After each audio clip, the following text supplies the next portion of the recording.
Hey guys, so 2020 was a bit of a weird year, right? So quite of a slow year. Everyone had a bit of a hard time. The car industry as well, especially actually. But weirdly enough, last year was very active with car launches and different cars coming out. X50 was like the big deal, the huge deal. Besides that, we also had a lot of car launches that happened to the wayside. That wasn't so high profile, but did made me go, wow. Especially with the price. The price is something that is unique to car launches. These days, we don't have car launches that are physical, but still, we do have price reveals, we do have spec reveals, and we always kind of want to dig into the price and how that relates to the spec. If it's too low or way too low, we're wondering, what don't you get? What are they skipping out on? If it's too high, it's more like, why are they pricing it like this, and what are they offering to compensate for that? So let's just run down the past year in car launches and the different reactions that I had about the cars that were launched, and actually the prices that made me, react.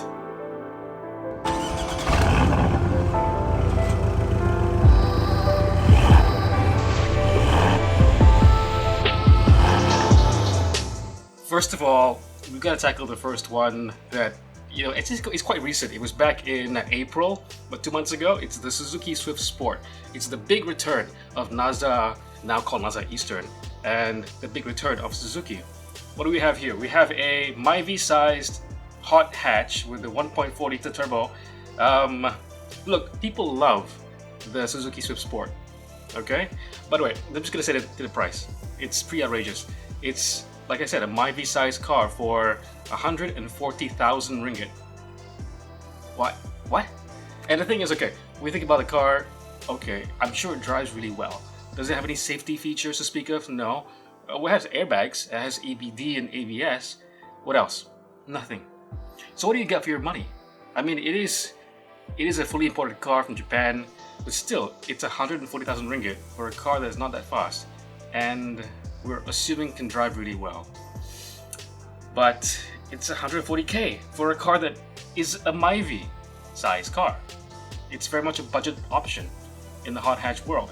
And we love the Suzuki Swift, don't get me wrong.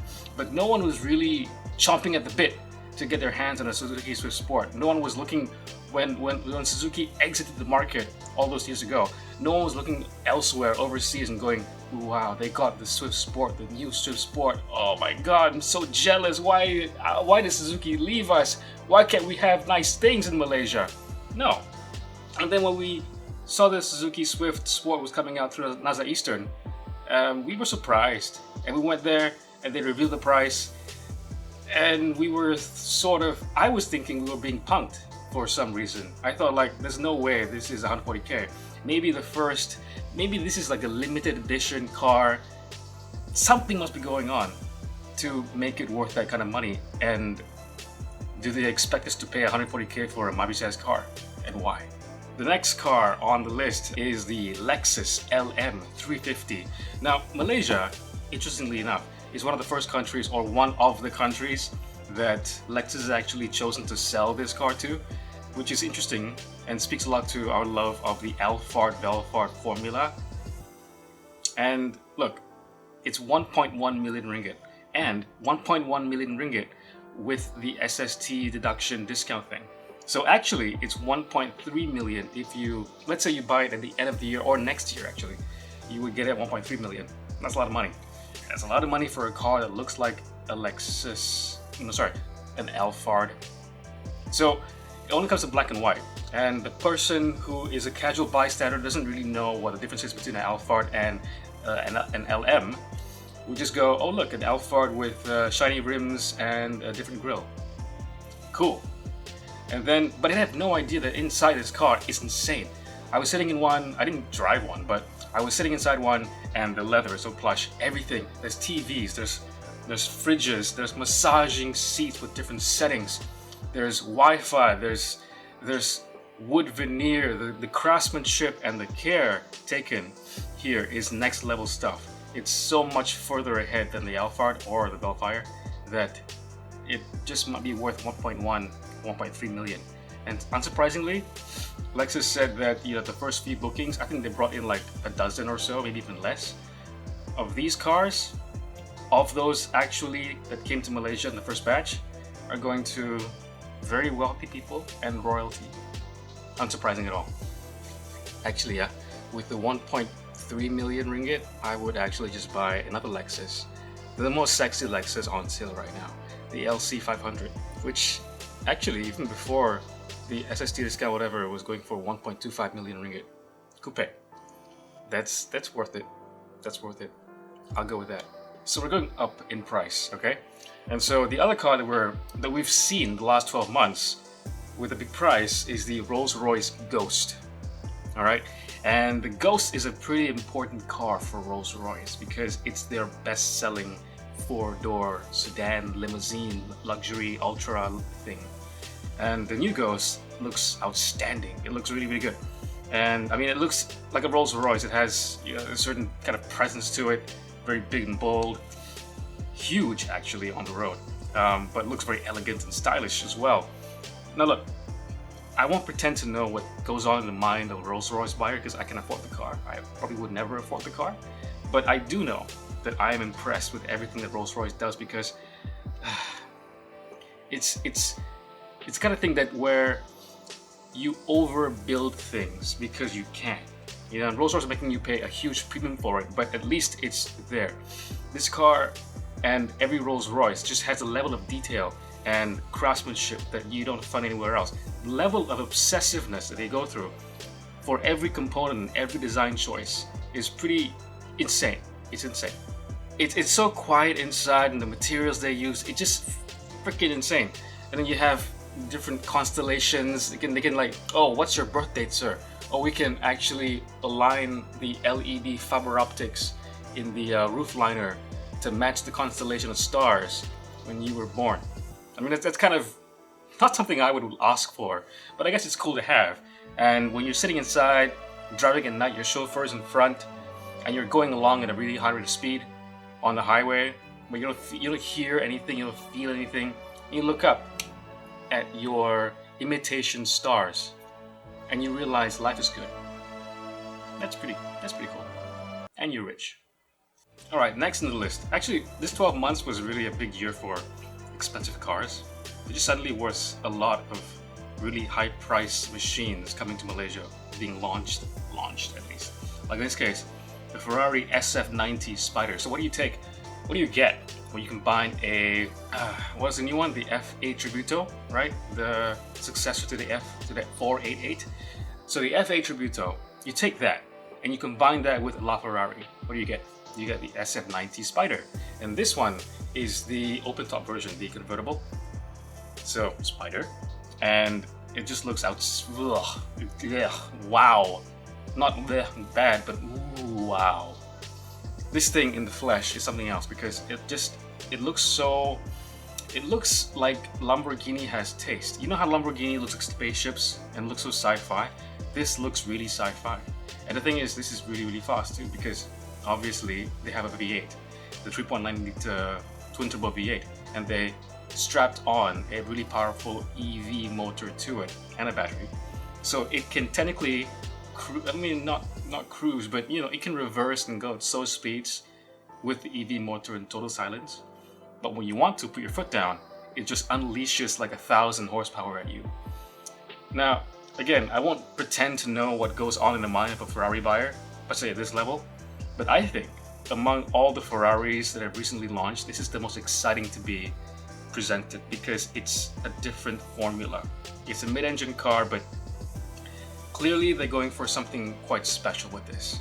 And the thing is about Ferrari, inside is no longer sort of Spartan or luxurious but not so well built. Ferraris these days are insanely well built. The materials, the build quality, they're finally worth the money. But the SF90 Spider costs 2.88 million. So it better be all there. So the last car, we were going up and up in prices, right? But the last car we have here is a kind of a nosedive down. It is the Hyundai Sonata. Now the Hyundai Sonata, D-segment car, right? And we're used to seeing D-segment stuff from Toyota, the Camry, Passat, VW Passat, and we have like the Honda Accord. all the usual suspects. And suddenly, Sonata and Hyundai want to be all upmarket. They want to be Mazda, basically. And so this is a very Mazda price. They launched this car, the new Sonata, at 190,000 ringgit, and that's with the intro price. If you buy it outside the intro price, it is over 200,000 ringgit. I think 203,000 ringgit, around there. That's a pretty steep price for a Hyundai, I would say. And look, they've done a lot actually to justify why it's so expensive. The design is all new. The design is actually quite innovative. I really love the LED headlights at front, how it kind of curves along the bonnet. I mean, the front end itself, it looks like a catfish, okay? I mean, but what are you getting with your 200K? Do you get the prestige? No. But how do you make up for it? Well, this Hyundai is fully decked out. If you had like an impression of someone in your family or friend driving a Hyundai, you weren't too impressed, forget that. This is the new Hyundai. They have all the tech features, all the safety features. Inside, it's luxurious. I mean, Hyundai now with Genesis are a legit luxury car maker, and they're actually trickling down all that premium feel and touchy-feely stuff to Hyundais, to this D-segment Hyundai. It's really impressive, but they're also running into the Mazda dilemma, where people are so used to paying a certain amount of money or expecting a Hyundai or a whatever car to be a certain price, that when you hit them with your premium aspirations, they don't know what to do about that. So Hyundai can offer all the features, all the design, all the build quality, and all the refinement that they can fit into this car. But would you care? Would you still be conscious that you're driving a Hyundai and feel kind of bad about that? Or bad about spending the kind of money on a Hyundai? I don't know. That's up for you to decide. But I think they've made a great effort. I mean, Hyundai these days are on a roll. This is not Hyundai from the 90s. This is not Hyundai from the 2000s. This is the new Hyundai. Is it Hyundai or Hyundai, like they say in America? Hyundai. This is the new Hyundai. I think it's worth it. I think it's worth it to give it a chance, at least. I don't know if it's worth it enough to be competing with the RTO or whatever. Oh, sorry, the Passat. But look, Honda and Honda Accord, the new Camry, both those cars have upped in price. It's like every D-segment manufacturer is going up market, and so Hyundai is too. So that was about 5 cars that, with price tags that, I don't know, made me go, ooh, at first at least. Some cars are worth it, some cars are not. So actually, I don't know if we'll actually see more expensive cars make their way to Malaysia in 2021. We're in June right now, as of this recording, and so far it's been quite quiet. But I think we have quite a lot of ground to make up with the last 6 months of the year. And who knows what expensive metal comes to Malaysia and will actually surprise us. I hope they do, because I want a more thriving automotive scene coming back to Malaysia, hopefully. Alright guys, ciao.